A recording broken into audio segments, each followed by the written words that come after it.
Hey, what's up, guys? It's Matt Modi with OddsJam. What we're going to do in this video, I got some early MLB best bets for you guys for tomorrow's betting slate, Friday, July 29th. Getting in on a play early can have a lot of impact on how often and how well you beat the CLV. It's kind of hit or miss. Sometimes it'll move against you, sometimes it'll move really well in your favor. Yesterday's pick for these early bets has not been decided yet, but it did move really aggressively in my favor. So I beat the closing line by a decent amount with that one. And if you want, so on this YouTube channel, we only give out a handful of picks a day between me and Alex. If you want more of our picks, go to the OddsJam Discord. We post all of our free ones there, whether they're posted here or on Twitter or TikTok or any other form of social media. You can get access to our free picks. So if you don't have time to check out the YouTube channel, check out the Discord with the free picks. We also have some paid stuff as well. So if you want more of our expert picks, so we give out a handful a day on YouTube. We give out like between, I would say, 7 and 10 expert picks between me and Alex on any given day. We track everything. We track all of our winnings and all of our losses, how well we're doing in this spreadsheet, in the Discord. So definitely recommend checking all this stuff out. The link for everything is in the description of the video, also in the comments as well. Link to the Discord, link to the profit sheet, all in the Discord. Logic being for the premium packages, we understand that not everybody has the time to go in and line shop and make sure they're finding the most valuable plays and all that stuff. So what Alex and I are doing is posting our favorite bets over the course of a day in the expert picks channel. So unfortunately, can't make a video for every single bet that I end up placing over the course of a day. So if you want access to all of them, just go ahead and join the Discord. Like I said, it's all being tracked together. And if you join, we can start cashing together. The last thing actually that I do want to talk about is the promo code that we are running. 67% off for the first 100 up until football season. So definitely make sure to take advantage of that. I'm not sure how many spots we have left, but last I heard was not a lot. So if you do want to take advantage of this awesome promo we're running, go ahead and do that now. Let's get into it. So there are a couple plays here for tomorrow's MLB betting slate. The one that I like the most is actually this Cleveland Guardians money line at plus 108 on FanDuel. So the play is roughly 2% positive expected value, 2% EV, if you want to count it that way. The percent edge you have over the sportsbook, like I said, is at 2%. The bet that we are placing it is at plus 108 on FanDuel. The OddsJam line prices this at plus 100. With the VIG removed, is priced at about plus 104 to round up for a little bit. So the gap between plus 104 and plus 108 is what gets you your 2% edge, your 2% profit margin, 2% EV, depending on how you want to look at it. So this is going to be a 2-unit play for me. I'm going to put $100 on this one because a unit for me is $50. Recently up to that, I would say in the past week or so. So if you missed a couple videos and you're confused, that's why. So for you at home looking to unit size for this play, I would say put 2 units on it and let's chat. So I went over the high level math of it, but to go in a little bit more detail. So again, the OddsJam line prices this at plus 100.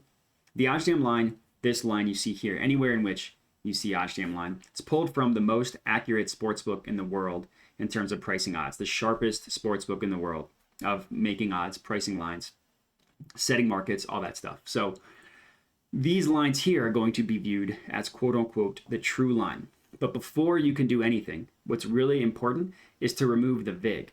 The no VIG odds show exactly on the screen here. Another way you can remove the VIG is if you go to calculators, you go to no VIG fair odds, and you just type in both sides of the line. In this case, it was a really tight line, plus 100, minus 108. Prices this again at plus 103, minus 103 each way, minus 104, plus 104. And the VIG itself, if you want to learn about it, this page is free, so you can access it for completely free. The best example, which is also on the page here, is just think of a standard minus 110 play each way on a spread or a total. Anything minus 110. The math behind that is if I risk $100 on any odds at minus 110 odds, if my bet wins, I will profit $90. And if my bet loses, I will lose all of my risk of $100. So that $10 gap, that is how sportsbooks make their money between those $10. So multiply that $10 by me and 100,000 other bettors, me and much more money, and you start to understand how they make so much money. So it's important to remove the vig, find out what the no vig fair odds are. Another thing that I find extremely interesting, and maybe I only find it interesting because I'm kind of a math nerd, is odds always have an inherent win percentage associated with them. So in this case, the plus 103, plus 104 equates to about a 49.06% winning percentage. So basically this means if this bet at plus 104 odds wins roughly 49% of the time, I'll break even. Anything more than that, I'll be profitable. Anything less than that, and I won't be. But we can, and those are for the no vig odds. So what you can do is enter in the odds of the play that you are betting, in this case, plus 108. And I can see the win percentage with that is just above 48%. So there's a 1% gap between the odds of the no vig fair odds that that the OddsJam line prices it at, and then the line that the FanDuel line prices it at. So that 1% difference is another way to view positive expected value.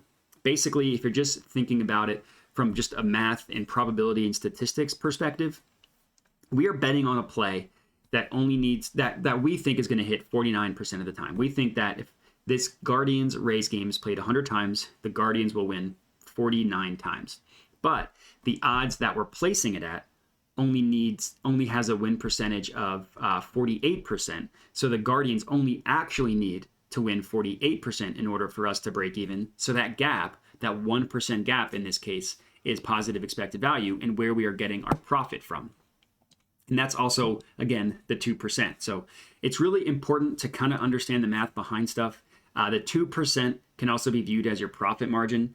Understandably not super high, being at 2%, but I still like these lower EV plays, because if you could get on a good one, the odds can move even more in your favor, and it can end up being an even higher expected value play, especially a play like this with only 8 cents in market width.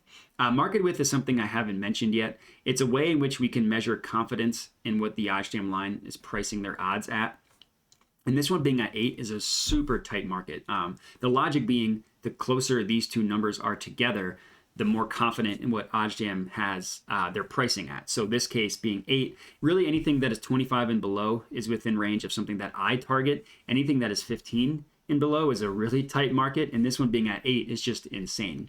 So all checks out from a math perspective. Another thing that I look for before deciding whether I should place a bet or not is if you click anywhere in this little in this play here, you can see what every other book that we currently have odds for prices this play at. And what we see is every other book prices it closer to the OddsJam line, with some other sharp books like Bookmaker and BetOnline even having for worse odds than the OddsJam line. So if we're just looking at this objectively, like if you just showed someone this screenshot here, they knew nothing about sports or sports betting, and just said, hey, what stands out?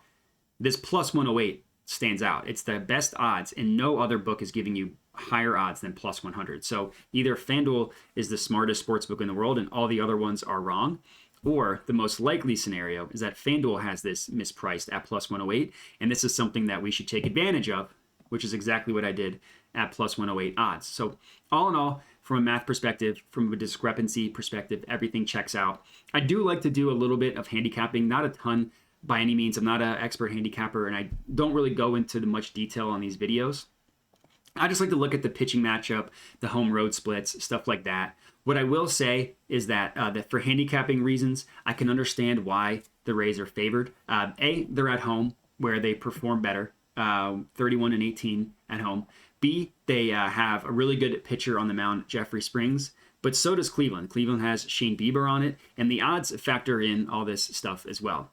And just looking at hitting stats, the Rays aren't one of the best hitting teams in the MLB, so I could see Bieber performing well against them. If you just look at the Tampa Bay Rays, like 22nd in slugging percentage in terms of hitting.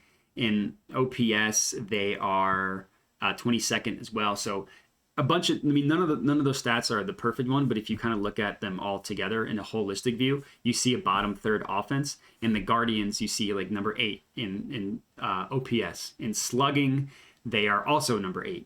If you want to go to on base percentage, they are 5th. So just a better offense. So I could see reasons why they are the expected value play is on the Guardians.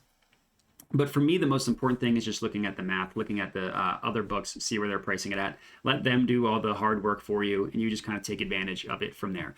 So that's going to be it. That's going to be my official early play. Let me add this to my bet tracker, $100, Cleveland Guardians, money line. So if you are tailing, I'd love to hear it. Hit me up. Let me know. Comment on the video with your thoughts, what I got right, what I got wrong, and that's all I got for you. So appreciate you guys watching, and have a good one.